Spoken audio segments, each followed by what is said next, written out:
You're listening to Stories on the Boogeyman channel. Here you'll hear scary tales before bedtime. If you enjoy them, please give me a like and leave a comment. Thank you for listening. I don't usually get sent to jobs with anybody, which suits me. People are alright, but I'm not built for chat. I'm terrible at eye contact, and I always miss the punchlines. Apparently, I've got the social instincts of a damn traffic cone. Still, I like what I like, and that's all the boring wartime stuff no one under 60 gives a toss about. But I've learned not to bring that up unless someone's very bored, very polite, or already halfway through a Scotch egg so they can't tell me to shut up. Anyway, the job was a disused tunnel flagged under the Southcut Clearance Survey. No one had set foot in there since 1944, and when something's been sealed that long, you've no idea what you're walking into. So, they sent me with Dan. He was in his early 20s, one of those blokes never without his AirPods, a vape, and a running commentary on UFC fights. It's not my usual preference, but I've survived worse. I once did a week on the Carlisle line with a bloke who thought Dunkirk was in Germany. Our job was to log debris, test the clearances, and ensure the place wouldn't shear a wagon in half, ready to open up for public use in the summer. It looked promising. They'd greenlight a proper team. If not, they'd break it up and pretend it never happened. Our boots hit the ballast just past 5 AM, geared up in our safety gear, filtered respirators, tool bags and radios. The tunnel entrance was locked up with heavy gauge chain link fencing, 2 layers deep, backed by timber boards and a padlock the size of your fist. It looked like someone had gone at it with bolt cutters, and it had been clumsily patched up. Above it, the original cast iron arch loomed, rusted and stamped with a wartime engineering mark. You'd miss it unless you knew what you were looking for. Once we'd cracked the fencing and slipped inside, we clicked on our torches, both beams cutting lines through the misty black. The air hit us once we got far enough in. Even with a respirator, it felt like licking the inside of an old kettle. Every step stirred up dust. Dan glanced around and muttered, "Bit grim in here." "Yeah, can't imagine coming in here without respirators. Have you ever heard of the cross line?" I asked. Dan shook his head. "Is that like a brand?" "Nah, that's the name of the line this tunnel was part of. They used it to move supplies between coastal depots and the RAF sites. Mostly crates, fuel, and the odd medic unit. March 44. They caught a Luftwaffe airstrike at the southern mouth, just as a supply train broke down inside." Dan's voice came quiet over the crunch of our boots. "Never heard of that one," he said. "The blast created a vacuum effect." I continued, a touch too brightly for the subject. Sucked a fireball straight down the tunnel while they were fixing the train. "Whoa, were there any survivors?" I gave a dry shrug. Place would have been charred end to end by the time the fire burnt out. With another line still running and a war to fight, they didn't bother with a recovery crew, just sealed it up and moved on. Dan stayed quiet after that, boots crunching beside mine. I didn't say anything else either. After a few minutes, he cleared his throat and muttered something about a featherweight bout he'd watched last weekend, like he couldn't bear the quiet any longer. Said the bloke came in underweight and still managed to drop the other guy in the second round with a spinning elbow. Absolute belter, he called it. I nodded, grateful for the mood change, even if I had no clue who he was on about. It wasn't long after that till we noticed signs the tunnel had taken a knock or two.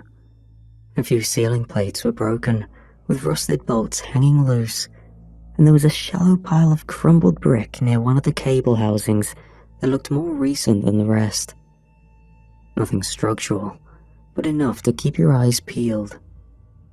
Then we started spotting bits of cloth, mostly torn and oily, ground into the gravel. There was a piece twisted under a bolt. It looked like canvas, only thinner. I gave it a nudge with my boot. "What do you think it is?" Dan asked. "Could be a leftover sleeve from the poor sods they sealed up." He stared at me for a beat.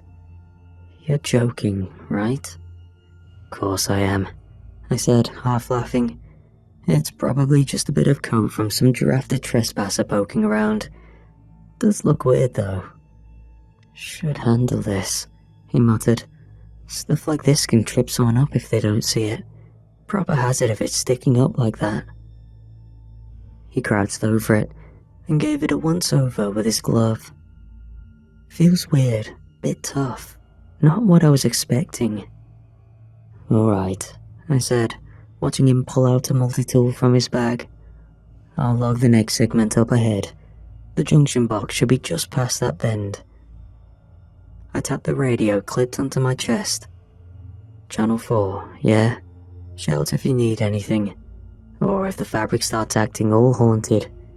Either or." He snorted. "If it does much of anything, I'm legging it." "Fair play," I said, and carried on ahead. The tunnel swallowed me up. Each step pulled the air thicker. It was damp and stale, like the breath of something sleeping. Every 20 or 30 yards, there was a refuge bay, built for workers to duck into when trains passed. I made a habit of counting them to pass the time.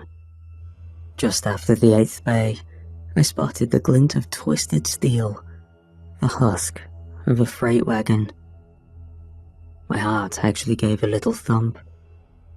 It was the supply train from the Crossline story I'd rambled to Dan about. It was gutted, half melted across the rails. One axle had folded in on itself, and most of the siding was gone, peeled back like a tin of Spam.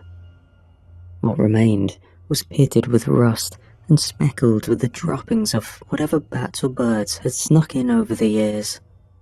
My torch played over the wreck, and I caught hints of singed fabric fused into the rivets, a melted boot sole stuck beneath a wheel assembly. I felt giddy, then grim. And then there was movement. Just beyond the wreck, something disturbed the gravel. I froze, torch fixed dead ahead. I thought it was a bit of debris settling, but just where my light couldn't reach, I noticed a shape, slow and jerky, dragging itself from the far side of the carriage. At first, I thought some homeless guy had found a way in and picked the place for shelter. Wouldn't have blamed him, in fairness. It was dry and quiet. "You can't be here, mate," I called. "There's hazardous conditions. You need to clear off.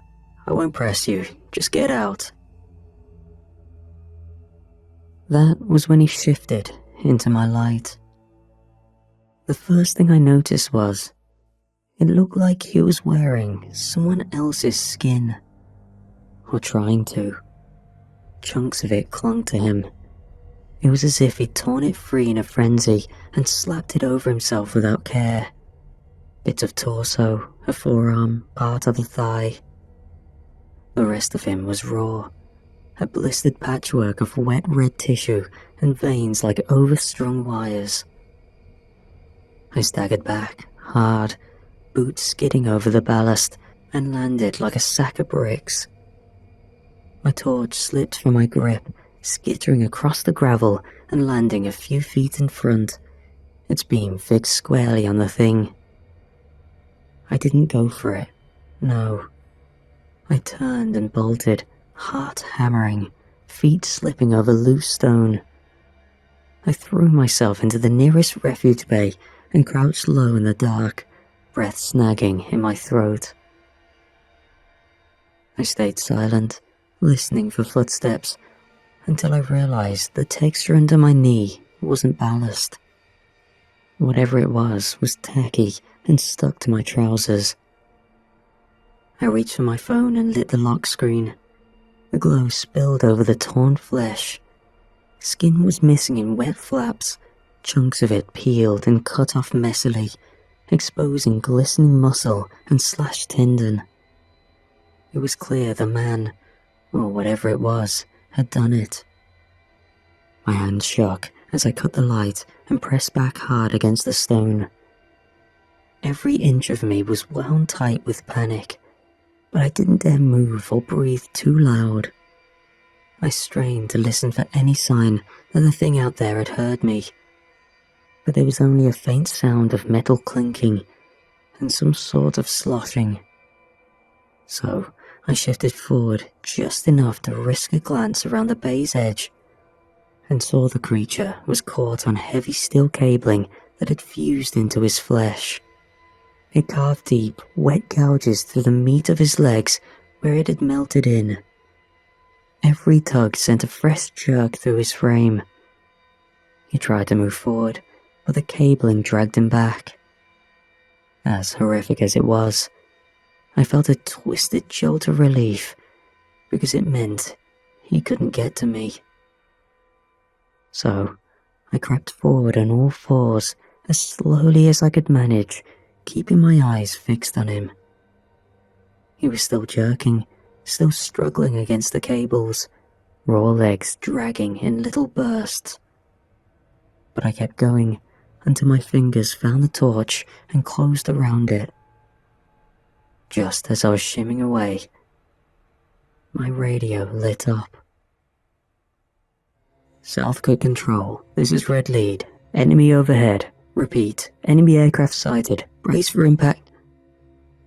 It was tinny and staticky. The creature jerked harder, responding to the sound. He threw himself forward with a raspy scream. His limbs stretched at sick angles, cabling biting deeper as he tore through his own meat. That sudden frenzy broke me. I turned and ran at full sprint, torch clutched tight and breath slicing in short, panic burst through the respirator. Then Dan's voice filtered in, crackling through the static. Callum? Callum, mate? I heard him breathing, fast and shallow, like he was trying not to be heard. Something's here. I can't. I fumbled for the radio. Dan, I'm on my way, just hold on. Don't move, alright? Whatever's down here, it's not right. Just come back. Come back. Another burst of static, and no reply. I ran, trying to keep my bearings, while every bone in my body begged me to look back. I knew it hadn't gotten free. I hadn't heard it following. But my body didn't care. I couldn't stop imagining it hunting me down. Every step felt too slow. I wanted nothing more than to grab Dan and escape out of the tunnel.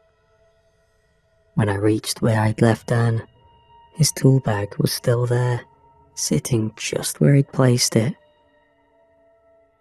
There was no sign of him, though.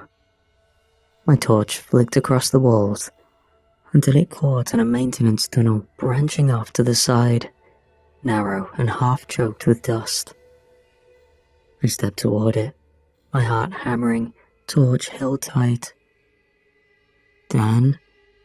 Dan? I called, cursing myself out in my head for not just booking it out of there alone. Then I saw him, hunched over near the far wall of the maintenance tunnel, breathing in shallow rasps, back turned, shoulders twitching like he was about to throw up. Dan? I said again, lower this time. I saw something down by the wreck. It was wearing someone's skin or something. I don't know, but we need to get out, now. As I got closer, I realized the skin along the spine looked torn and stretched. His proportions were off. It was too broad in the shoulders and too long in the limbs. I realized then that it was one of those skin creatures, and this one had done a better job than the last. It shifted, turning fluidly. Dan's face twitched as the thing twisted its neck. It straightened up and lunged towards me. My boots skidded as I tore back through the tunnel, light bouncing off soot and stone.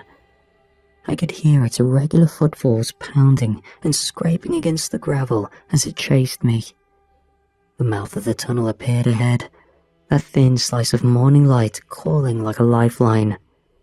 I charged, full tilt, shoulder checking the gate as I hit it. The chain link rattled, hinges groaning as it gave way under my weight. I burst into daylight and spun around, grabbing for the edge of the gate, trying to hold it closed. But I wasn't fast enough. The thing was right behind me. The service train we'd taken in sat a few dozen yards down the track. I vaulted the step and scrambled inside, boots thudding against the metal floor. I turned to see if it had followed, and just in time to watch it slam through the gate, limbs flailing.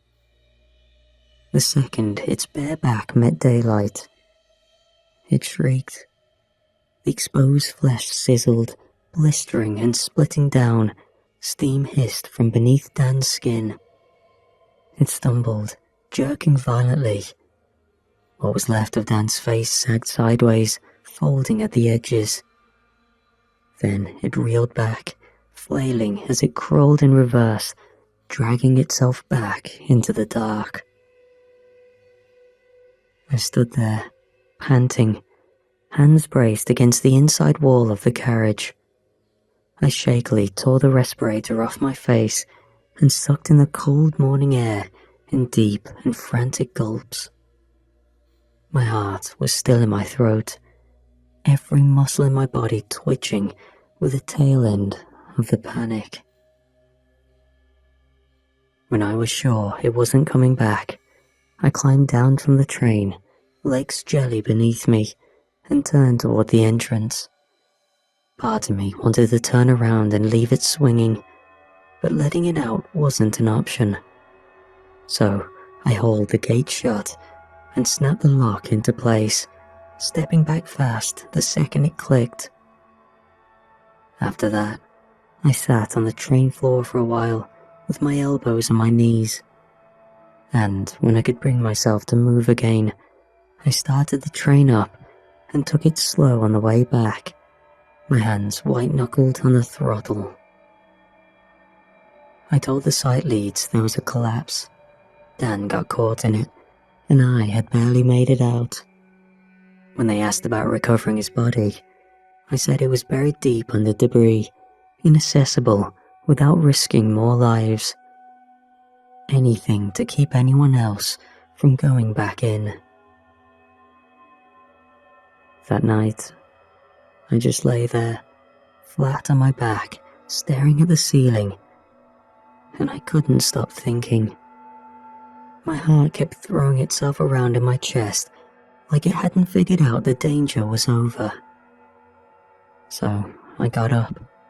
I turned the telly on and started flicking through the channels, looking for something loud enough to drown out my thoughts. I landed on a fight rerun, and it took a second to realize it was the one Dan had been on about. A featherweight bout. I watched the bloke duck a hook and come back with a spinning elbow that dropped the other guy flat. And he was right. It was an absolute belter.